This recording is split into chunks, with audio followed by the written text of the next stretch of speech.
Estamos de volta para o último bloco do programa de hoje, que discute domínios da linguagem.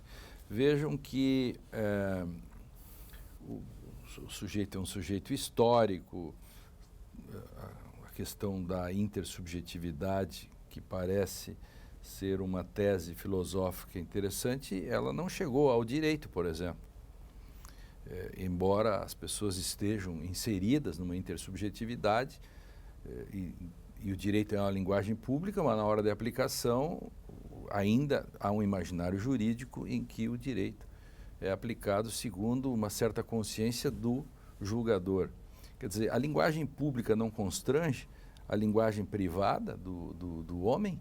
Quer dizer, estamos atrasados nesse sentido? Eu acho que estamos profundamente atrasados, não apenas porque muitas vezes os juízes desconsideram aquilo que você chama dos constrangimentos epistemológicos, né, que deveriam pautar a atuação judicial, mas fundamentalmente porque, no que se refere à efetivação de direitos de minorias vulneráveis, por exemplo, há um conjunto de decisões judiciais no STF que até efetivam o direito desses grupos, mas usam uma estratégia linguística, discursiva, que é completamente divorciada do idioma dos movimentos sociais, né? O exemplo que a gente tem recente foi a ADI 4275, que tratou do direito dos transexuais de mudarem de prenome independentemente de cirurgia de transgenitalização, né?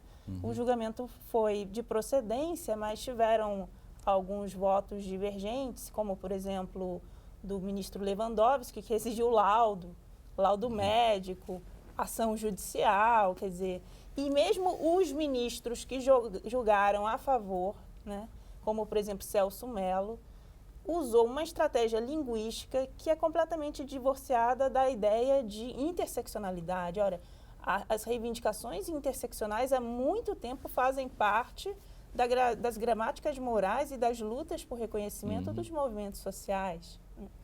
Então, é aquela velha história que o Jack Balkin sempre disse: o direito da igualdade é o direito da desigualdade, né? O judiciário efetiva o direito, mas inaugura novas formas de estratificação social. Deixe-me fazer uma ponderação, porque embora eu ache legítima essas demandas, que são demandas que põem em movimento o direito, eu também acho que o direito não se pode espelhar os dialetos sociais. Porque justamente a função do direito é ser o testius aqui numa relação que está demandando. Quer dizer, embora o direito, não me parece que seria o caso de exigir dos julgadores, nesse caso, que eles tivessem adotado justamente o padrão linguístico que é dos movimentos. Porque o que está se colocando é que esse movimento precisa ser reconhecido numa esfera que tem validade geral para o país e de grupos que não têm a mesma demanda. Então, necessariamente há um filtro aqui. Quando o direito aceita isso, e por isso ele tem que ter uma linguagem que não é uma linguagem do dialeto, né? Ela tem que ter um formalismo que garante a possibilidade de generalização. Não de universalização, seria dizer demais, mas de generalização do reconhecimento desse direito daquele que está pleiteando algo para o sistema. Então, às vezes me preocupa uma demanda para o direito que ele use o dialeto dos diferentes agentes que demandam para ele o reconhecimento e a legitimidade. Justamente não pode ser. O direito, por natureza, tem que ser um elemento conservador.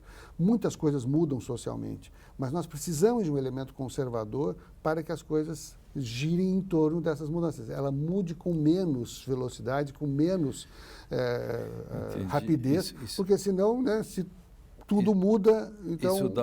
Isso dá um outro programa, porque mas são teses... Eu sou a favor da democracia deliberativa. Para isso você tem audiências públicas.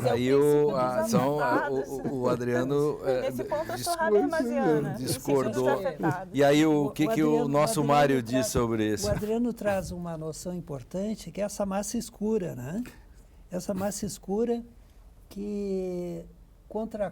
em relação à qual nós estamos nos debatendo todo o tempo. Ou seja, isso que nos escapa. E sobre a qual operamos. Porque... Bom, mas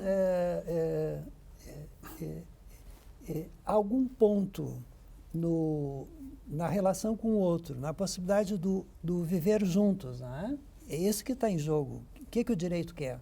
Que seja possível que a gente conviva, né? Que se constitua a polis, né? Que se constitua Porque essa é uma questão antiga. O Sócrates diz, eu não posso fugir porque eu não posso desrespeitar o direito da polis. Bom, quer dizer, há uma linguagem pública que se coloca e que não se permite, porque está muito claro no Criton, quer dizer, o que eu penso pessoalmente não importa sobre a questão maior que é a polis. Isso se repete em várias questões. Então, e aí, no direito, essa questão da linguagem pública e a linguagem, a grande questão talvez seja como ter uma linguagem pública democrática. Que possa sustentar o que os medievais chamavam o bem comum. Né? O bem comum. Por que essa instância não está funcionando bem, né? Se faltaria espaços em que realmente as questões sejam discutidas, que é o caso da desigualdade, né? E por que eu pergunto? Mas qual é o espaço? Isso é interessante. Por que o direito não pode ser o espaço para isso é a ágora. O espaço para isso é a política. A sociedade civil. É a sociedade civil, ela faz essa discussão. Sim. Em certo momento, essa discussão trava. Quer dizer, a sociedade civil, ela começa a patinar. Então, há aqui a necessidade da intervenção desse tertius aqui, para mediar, mas ele não pode ir além, ele não pode fazer o papel para a sociedade civil. Ele tem que facilitar, mas a sociedade civil é que faz os avanços. Então, a sociedade civil tem que ter o seu espaço de fazer política no sentido amplo do termo. Mas o judiciário é a instância contramajoritária. Qual é o problema dessas decisões? É que, na verdade, elas são fruto de um STF que está muito mais preocupado, em vez de efetivar direitos de minorias, ele está preocupado com uma certa capitalização simbólica, se capitalizar simbolicamente como instância contramajoritária, né?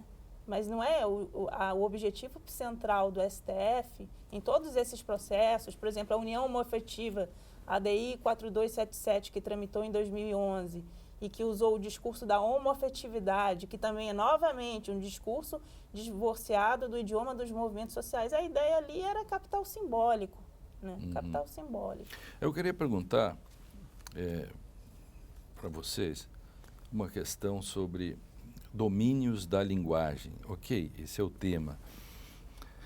E nós estamos nessa questão, domínios da linguagem, dominamos a linguagem nos domina, somos linguagem, ok.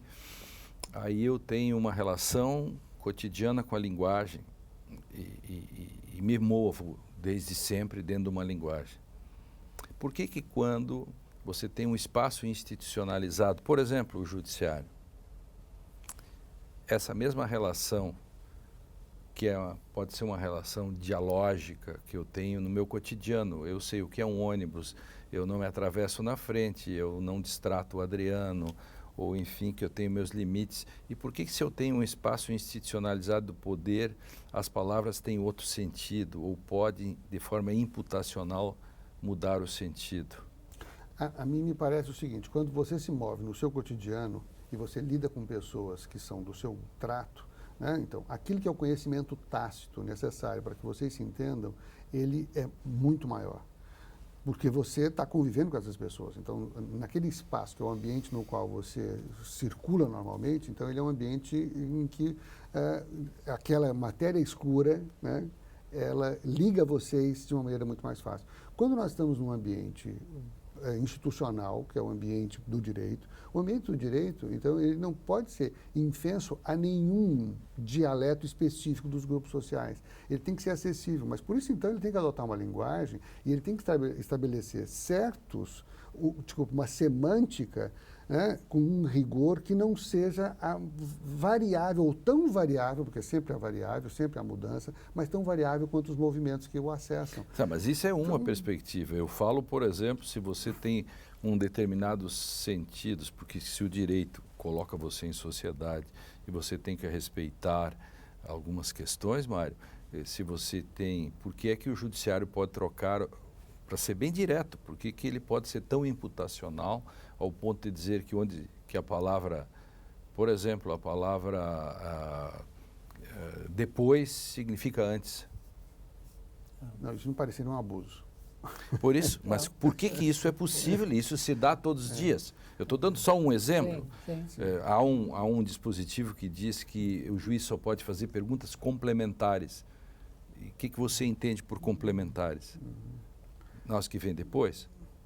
Então, mas por que isto não tem importância? Eu quero dizer, qual é o fenômeno nos domínios da linguagem? É esse o sentido?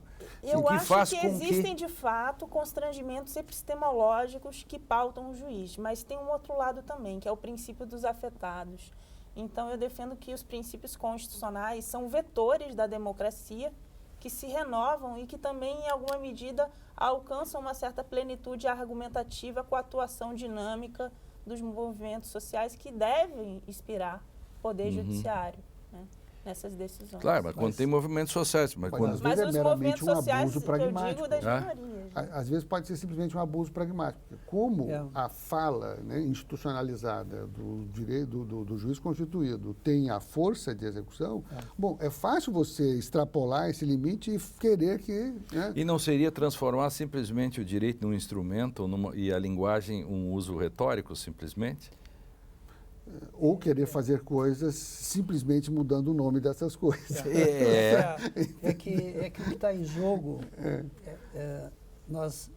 o direito entra porque existe um conflito, né? Sim. Um conflito que não tem solução por outros caminhos, né?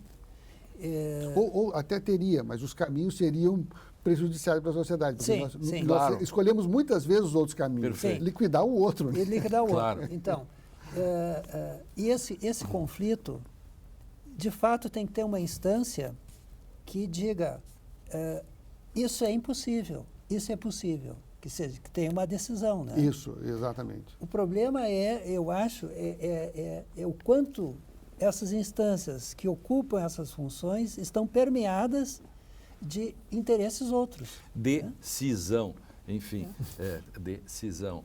O Direito e Literatura fica por aqui. Agradeço ao Adriano, a Maria Eugênia e o Mário por esse belo programa. Assista a outros programas deste JAES no facebook.com/Direito e Literatura, no canal do YouTube. Já tem mais de 200 programas lá. Esse aqui deve ser um programa quase 350, não sei bem. E rádio na TV Justiça. E não esqueça de participar. Tem o nosso Facebook também, enfim, está tudo à disposição, não há mais segredos, você pode, coloque lá os temas e lá estamos nós há 10 anos no ar, trazendo essas questões para vocês. Até o nosso próximo encontro. Até.